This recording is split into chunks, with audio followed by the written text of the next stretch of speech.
Check out Paddy Power's latest football offer. For all televised Premier League matches this weekend, get a free bet if the team you backed is leading at 60 minutes but fails to win. Max £20, not available in shops. T&C supply, 18+, gambleaware.co.uk. Hi there, it's Bruce Millington, James Milton, Ian Wilkerson, all from the Racing Post and from Paddy Power, Sean O'Sullivan, and we're looking ahead to 3 cracking games in the Premier League on Sunday, starting at 12 o'clock with Chelsea versus West Brom. Both teams in a rare vein of form, both going extremely well. Something's got to give, unless it's a draw. How do Paddy Power bet, Sean? Yeah, Chelsea are short, they're 4s on. The draw 5-1, and West Brom are 11-1 here. We'll start with James here. 4s on Chelsea. I mean, I know they're going well, but blimey O'Reilly, that's short, isn't it? It is. I mean, you look at their recent home games, 3-0 against Leicester, 4-0 against Manchester United, 5-0 against Everton and beating Tottenham 2-1, and then obviously winning at City. You know, people are raving about them. I just think both teams to score is the value here. I mentioned earlier about Tony Pulis' terrific job at West Brom. He's got Chris Brunt, James Morrison, Matt Phillips, all playing well. Nasser Chadley's been on the bench in the last couple of games. I mean, when he first arrived, he looked like the only guy, along with Rondon, who was going to score for them. Huge threat from set pieces, and I just think I think that was about 13-10 or so. I think they can certainly lay a glove on Chelsea. They've scored in 5 of their last 6 games against them. And last season's games were 2-2 and a 3-2 Chelsea win. So, yeah, I'm expecting an exciting game here. God, that sounds a very convincing case. What do you think of that, Wilco? Of Chelsea 1-4, you know, it is a bit of a short price. West Brom have done pretty well at the Bridge. In the last 5 games, Chelsea have only won once by more than 1 goal against the Baggies. Like James said, I think set pieces are going to go big. So I'm going to have a bit of a stab on the first goal scorer and go for Gary Cahill, which was very unfortunate when I backed him to score the first goal last Saturday against Manchester City, because, of course, he did score the first goal, but it was in the wrong net. Oh. Well, I don't think that's remotely unlucky, is it? It's close. From the position he was in when it went into his own net, it was never going to the City net, was it? I did see someone, I think someone did describe it, it might have been Garth Crooks on the BBC, describing it as a good finish. But there you go. That's Garth Cahill, Crooks. anyway, Cahill, he scored twice in the League Cup for Chelsea this year, and he scored in the win against United. Set pieces are going to be key in this game, and he is capable of getting one. 25-1 each way, worth a bit of a poke on it. That sounds a good shout if you fancy a small bet and a chance of a big win. Sean O'Sullivan, what's your view of this game? Well, if you kind of have a winning method, I don't really feel like changing it, so I'll stick with it. Me and Lango have been kind of using it quite a bit over the last few weeks, so I think just touching the 2 lads again, Costa and Hazard. It's evens this week, it's a lot shorter, but when you actually look at it on the face of it, that may sound short, but Chelsea are 4s on to actually score the first goal in this game, so you're boosting a 4s on shot to evens with the fact it's Costa or Hazard. I mean, throw in Cahill as well if you'd like, and you can make it pretty much a 10-11 shot just to have that little bonus on side. I mean, the 3 of those, Dutching them, one of them to get the first, I'd much rather back that than the 4s on Chelsea to win the match. Can you Dutch 3 things, or is it just 2 things? No, you can. I don't know. You can, trutch. I don't even know what trutch. No, I'm not quite sure. I'm not quite sure. I presume it came from double Dutch, did it? I don't know. Going Dutch? Oh, of course it is. Yeah, and you don't go Dutch, do you? If there's 3 I think you only do it on a date, really, don't you? Yeah. Well, we're in dodgy ground now, aren't we? Well, only because you'd be too tight to go Dutch, wouldn't you? You'd let her pay, Wilco. Not usually an issue, mate. Right. 2:15, the game of the weekend, I'd say. Man United versus Tottenham. Really, really fascinating one, this. I thought Tottenham, he picked a very strong side, didn't he, against CSK? But, they did it absolutely. They did it really well. Harry Kane's back. Man United, signs of revival as well. So this is a really competitive, interesting game. And Sean, how does your company bet on it? United are 23-20, the draw 12-5, and Spurs are 5-2 to win the game. Right, I'm going to say that I think Spurs are valued at 5-2. I'm not going to elaborate. Just think it's a big price.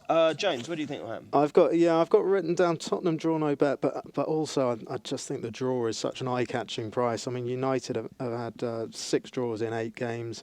Ranging from the very frustrating, the 0-0 against Burnley to the very encouraging the game against Arsenal when Arsenal were desperately lucky. Absolutely they were hopeless. desperately lucky. Yeah. And somehow managed to nick something.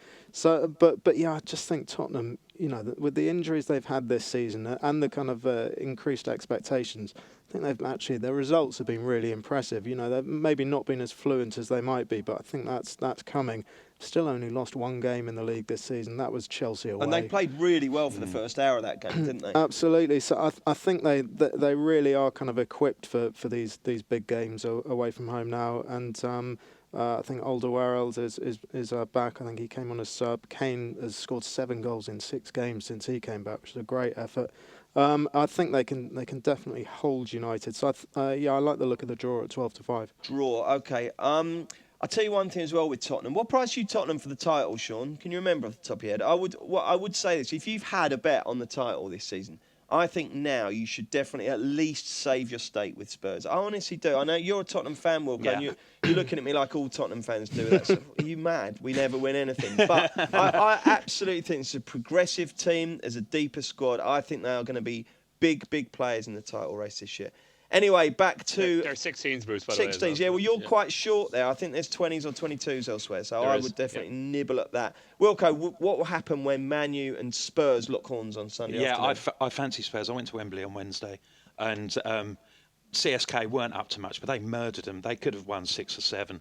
They gave away a stupid goal, which has been their want in the Champions League this year. They could have got through that group with a little bit more luck against Leverkusen at the game at Wembley.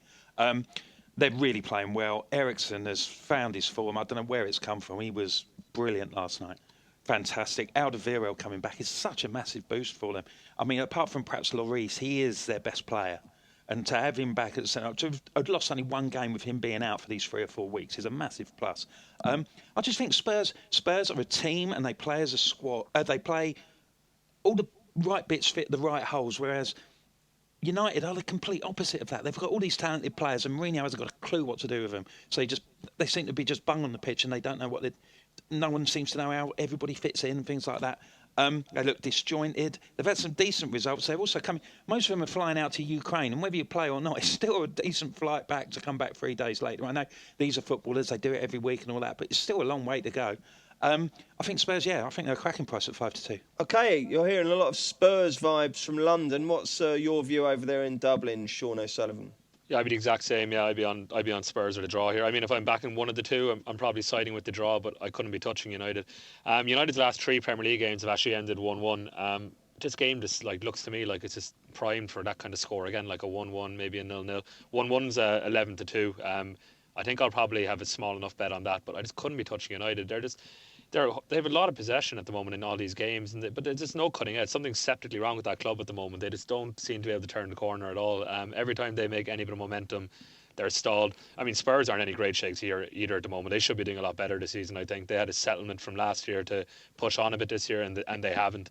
But I mean, saying that they're 6 points ahead of United in the league, they're probably the better team at the moment. So yeah, I think I'd be siding with Spurs or possibly the 1-1 draw at 11-2. Okay, in the 4:30 game, Liverpool versus West Ham, I should think Liverpool are extremely short. Are they not, Sean? Yeah, they're 1-3. I often want to say 1-3 shots value, but I think 1-3 here looks even slightly big. The draw is 9-2, and West Ham are 15-2 to win the game. Okay. You wouldn't have them bigger to beat West Ham than Chelsea to beat West Brom. Yeah, I was just going to say that, Wilco. I'm looking at 1-4 Chelsea or 1-3 Liverpool. I mean, I'm never in a rush to back any team at those sort of prices, but for me, it'd have to be Liverpool. Let's see what James Milton thinks. Yeah, I mean, there just have to be goals in this game, don't they? Looking at West Ham's results this season, they've had a couple of 4-2 defeats. Obviously lost 5-1 against Arsenal last weekend. They lost 3-2 at Tottenham, 3-1 at Man City, 4-1 against Manchester United in the League Cup. And Liverpool have handed out some tonkings to teams at Anfield as well. Unfortunately, those shrewd bookies have noticed this trend as well. It's not just me. Over 4.5 goals is 9-4, which is very short. So I'm looking at the correct score market. I think 3-1, 4-1 Liverpool sounds about right. That's not very scientific of me, but that Liverpool's record of winning and conceding is incredible. And West Ham do have a goal threat in them, but I just think that defence is going to be blown away, really. Okay, a couple of correct scores, hopefully juicy prices for James. What do you think, Ian Wilkerson? Well, West Ham were an absolute shower against Arsenal. They had injuries, but they threw it in. They never looked like competing. Arsenal never got out of second gear. They could have had a dozen goals. Big problems at West Ham. We'll see this game how much they actually want to play for Bilic, because if they get thumped, he could be in big trouble. It's very odd, this. I did not see this coming. I really, really didn't. I thought I had a great season last year. I thought going into the new stadium might help, but it's just... It's it a could big not loss. have been worse, could it? Tompkins going to your boys was a You can't- bad move for them. You can't blame it on James Tompkins. I mean, James Tompkins is a decent enough player, but he's not... But they didn't reinforce their defence, did they? Season, is it? You know. But, anyway, we could sit What's here the all bet? day What's talking the about bet? problems about West Ham. We can't because I've got a meeting in a minute. Well, when Sunderland went to Anfield the other week, they sort of held pretty firm, and Liverpool needed a couple of goals in the last 10 minutes to beat them. I can't see West Ham showing that sort of resistance, so I'll be taking the 5-6, Liverpool, half-time, full-time. Sean O'Sullivan, what do you think? Yeah, I have Liverpool -2 down here, 21-10. I think they'll... Is that they'll an hammer. Asian handicap? No, that's just straight up. They got to win It's by not. 3. They've got to win No, by 3. They got to win 3 or more, but I think they'll hammer them here. I mean, in their last 11 games, I think 5 of them they've actually scored 4 more goals at home, Liverpool. So they're well used to getting those. That's more like a 5-4 shot. 19 in 5 home games. Yeah, I mean, it's phenomenal, the record they have there. They've only been beaten, I think the last time they got beaten at Anfield in the league was probably January, way back against United. So, I mean, they're phenomenal at home. West Ham are just a sinking ship at the moment. Bilic is 15-8 with us to be the next manager to go. At the moment, it looks like it's a 3-way heat between him, Bradley and Pardew. How quickly it's gone wrong for him it's pretty incredible. He's a likeable guy, so it's a pity, but all the talk is he could be getting the bullet by the end of the year. Very strange. Although, funny enough, with Sullivan and Gold have generally been pretty loyal with their managers down the years, you know. Dreaded vote of confidence, though. More than 2 you'd days think. ago, so. I don't think they've ever faced the hostility that they have from their customers at any of their clubs that they're having it right now. I don't think the fans are blaming Bilic particularly, are they? Or have I misread that? I don't think that, but they will turn. If they're blaming Gold and Sullivan and Karen Brady, Oh, I then the see. first thing Yeah, that chairman yeah, does I when gotcha. people start blaming him is they sack the manager. That's fair enough. Let's get a first scorer Yankee together between us, shall we, chaps? So, Sean, you're the first scorer king. You've got Scott Hogan of Brentford, haven't you? He'll be the cornerstone. I'll stick with him, yeah. Okay, well, you can do 2 because you're so good. Give me another one. Cool, I'll go with Ichinako as well there for Man City. Had to say him again. Brilliant. Ichinako, I think that's the best pronunciation I've heard on this entire broadcast. So we've got Scott Hogan, we've got Ichinako, which was a shit pronunciation. Wilco, who's your first scorer? Costa. Thought he played. He was brilliant against City. He'll score the first goal against. That was like one of those blind passes when I passed to you and said Wilco. I read the dummy. Yeah. And James? I'm still picking myself up off the floor after that one. But I'm going to chuck in Adam Lallana. Hopefully he'll get a start for Liverpool against West Ham.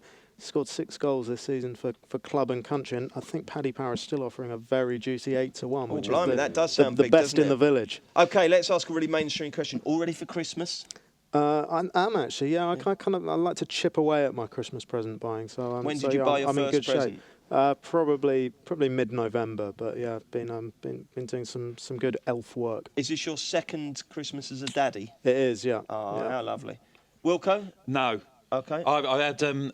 Usually I have the week off before Christmas, and this year I'm having the week after off. Oh, Christ. So What's I'm all Moles want for discombobulated. Christmas? What's she asking for? The moon on a stick. What, is she 10 now? Moles? She is nearly 12. She's she 12 really? Cheltenham week. They grow up so quick, don't they? Oh, don't they just? Okay. And Sean, you've just moved house. You sound like you're quite sort of chaotic off the field as well. Stressed, Are you ready for Christmas? No, not at all. She set a curfew yesterday, which was great, though, or a limit of £100, which means Michael Van Gerwen is getting steamed into way more for the World Championship. So that's great news, really. You and Steve Palmer both. All in. World's greatest human. Excellent. Jolly good. Thank you very much, chaps. Thank you for listening. Don't forget, we are on iTunes, so if you like us, please go on there, subscribe and rate us. We're back next Thursday with another Racing Post football postcast. The Football Postcast in association with Paddy Power. Their new iPhone app is simpler than a Tim Sherwood Team Talk, so download it now.